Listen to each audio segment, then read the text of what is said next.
bit more on how this whole running game, even though it's not going as well as maybe you guys wanted to, it's still opening up things for the pass game? Yeah, I think, part of the reason that we've been as explosive, sorry, the old protein bar before practice got me there, a little dry.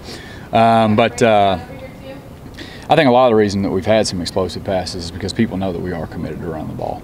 Is it as productive as we want it to be right now? No. Is it getting there? It's better. Do we still have plenty of things to fix, and do we have to get better at some certain places? Absolutely. I think one thing that when I say people, I don't mean that derogatory. Or anything. It's all right. I just think, running the football is a collective effort. It's not just an O-line. It's not just a running back. It's not just, it's everybody collectively executing at a really high level. And so, are we there yet? No. Is that on us as a coaching staff to get it where it needs to be? Absolutely. We don't hide from that. We don't run from that. We've got to improve, but again, I think part of the reason that we have been successful on the football is because people know that at least we are committed to running the football. And, hopefully as we can improve on that, and really kind of make this offense as good as it needs to be. Are there things that DeAndre can do to help the rushing attack as far as him keeping the ball, keeping defenses a little more on their toes? Part of running the ball in offenses like these is taking what those guys give you, and have we had some opportunities for him to keep the ball? Probably on one hand, maybe, in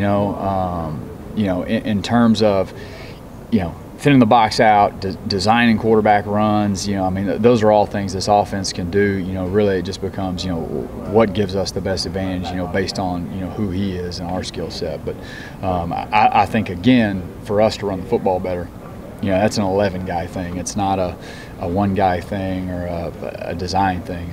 We've just got to be better overall. Any sort of proverbial light come on for Naquan last week in practice to let him have such a big breakout? He typically practices at a high level, and so I don't think he did anything different. I think, one of the great things about this offense, is that the ball kind of found him, and I think for him especially, the ability to run through tackles and make plays with the ball in his hands, and ultimately that's what won that football game. He had to go, run through a tackle, get into the open field, try not to get caught, and, find a way into the end zone. But, I think ball in hand for him, is what makes him special. In the comeback, you kind of pretty much had to air it out to get it done. Does it kind of give you a reason to kind of stick with the run going into the next game, or how do you avoid just abandoning the run? We got to be able to run the football. Run the football is what we do. And we're never going to give up on it. I know some people like to throw us 80 times a game. That's not who we are, and it's not who we're going to be.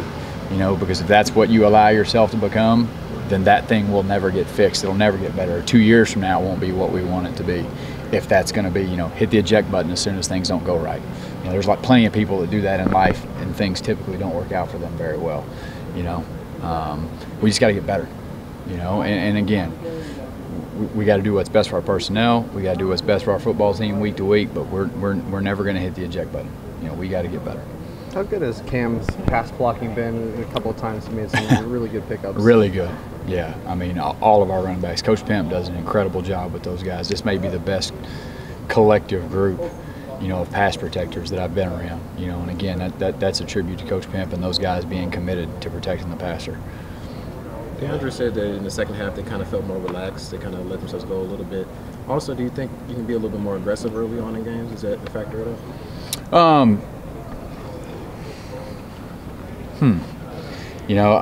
I'll put it this way. We had plenty of throws called, whether we, didn't do what we were supposed to do, false start, in terms of trying to press the ball down the field. Obviously it's hard to press the ball down the field when there's a bunch of pressure, which they brought an exorbitant amount of pressure during that game, probably more than we expected, especially in early downs. But yeah, that's what we do. We're always going to try to be aggressive, and sometimes to our own fault. But yeah, absolutely, we'd love to push the ball down the field, 2-3 times a quarter if it allows us to. But again, kind of got to take what's given, and you got to do what's best for your football team from a protection standpoint, from a run game standpoint. So. How much better was the O-line play, and how much did Dickerson play a role in that group kind of finding a synergy and working? Yeah, just having him back in general is really good for the football team. You know, from a pass protection standpoint, from a run game standpoint, I think more importantly, anything else from a communication standpoint. You know, I think when Landon's out there, it almost sounds like a high school softball game, and there's a lot of chatter going. You know, and but he does a great job from a communication standpoint, and I think that helps make the O-line better. I think that helps build confidence. So not so much from the physical side, but just the communication side. I think that adds a lot of confidence to that group. So awesome to have him back.